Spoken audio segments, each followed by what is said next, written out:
네.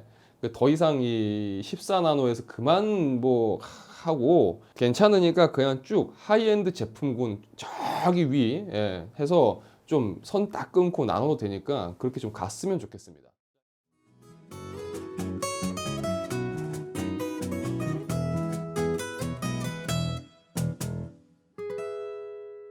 올라 러비다토입니다. 반갑습니다. 한 주간의 IT 관련 주요 소식을 정리해서 전해드리는 주간 IT입니다. 제대로 하려고 했는데 한동안 못했습니다. 죄송합니다.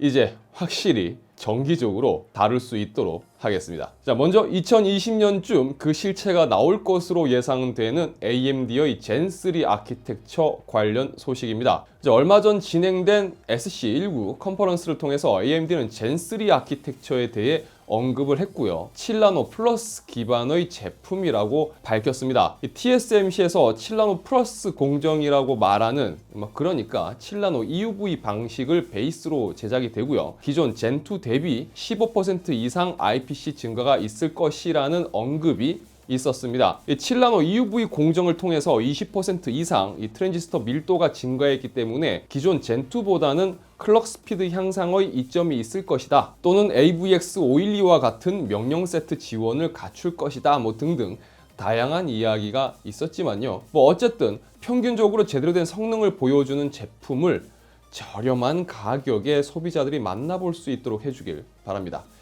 그놈의 PBO 터지는 거 보면요, 아우 제 속도 터져요. 그냥 로또야 로또.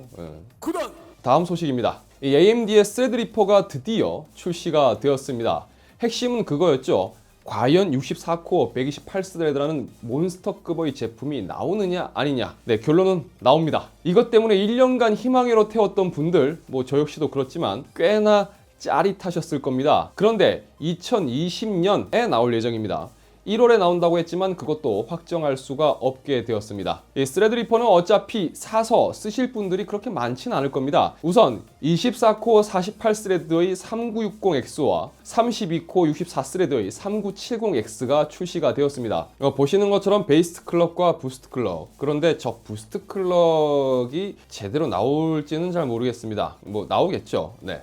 어쨌든 나중에 리뷰를 하게 되면 확인을 해보도록 하겠습니다. 이 TDP는 280W입니다. 그러니까 그냥 CPU 하나에 약간 과장해서 한 300W 정도 먹는 겁니다. 여기서 오버하겠다고 하시면 그 수준에 따라서 더 먹겠죠. 2020년에 나오는 64코어 128스레드의 3990X의 베이스 클럭과 부스트 클럭 등의 세부 사양은 아직 나오지 않았습니다. 자, 어쨌든 AMD는 코어 싸움에서 확실하게 인텔을 추월했습니다. 지금 제가 테스트 중인 인텔의 10980Xe도 18코어 36스레드인데 64코어 128스레드라고 하면은 이건 상상이 안 되죠. 하지만 조심스럽게 말씀을 드려보자면 AMD의 스레드리퍼 라인은 구입하는 분들도 한정적이겠지만 이 모델은 제한적으로 이런 다코어 CPU를 제대로 활용할 수 있는 환경에 있는 분들이 사용하게 될 거고요. 또 그래야만 제대로 사용을 할 수 있을 거라고 생각이 됩니다. 이게 약간 느낌이 AMD 쪽은 이전 스레드리퍼 때도 그랬지만 영상이나 이런 콘텐츠 제작 쪽과 또 일반 소비자들이 사용하는 게이밍이나 이런 환경에 CPU 목적성이 좀 갈리는 느낌이 있습니다. 그리고 이번에는 완전히 넘어간 듯이 보이고요.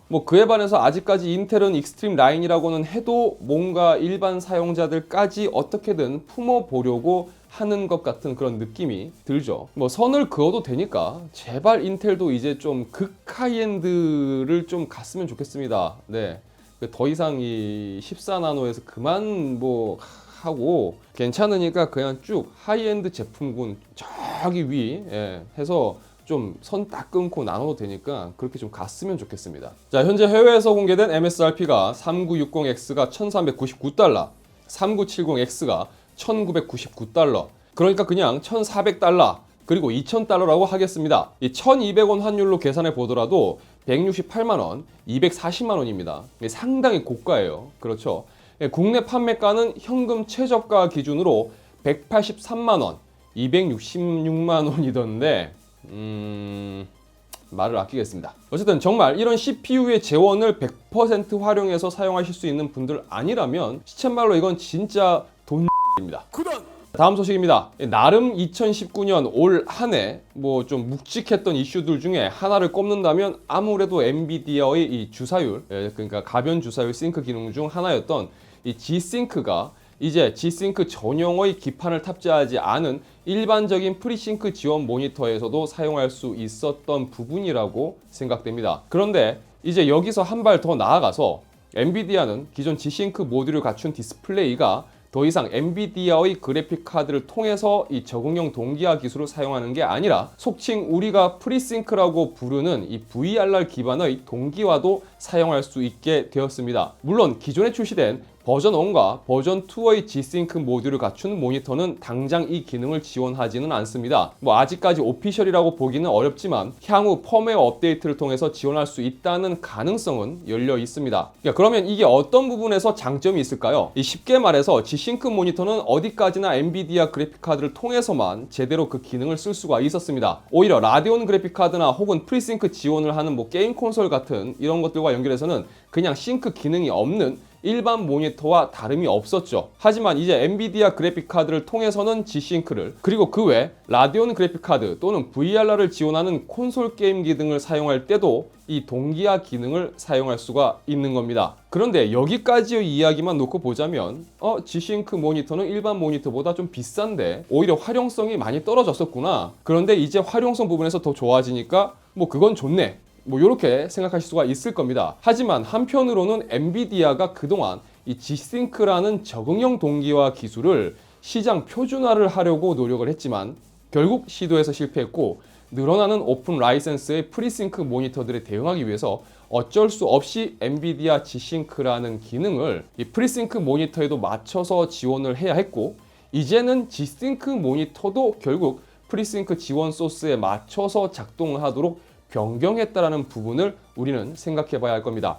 앞으로 나올 G-Sync 모니터들이 어떤 모습을 보여줄지는 모르겠지만 기존의 G-Sync 모듈을 탑재함으로써 상대적으로 비싼 가격을 자랑했던 이 G-Sync 모니터들이 앞으로 어떻게 가격을 잡고 어떤 식으로 마케팅을 진행할지도 흥미롭게 지켜볼 요소 중 하나라고 생각이 듭니다. 자, 다음 소식입니다.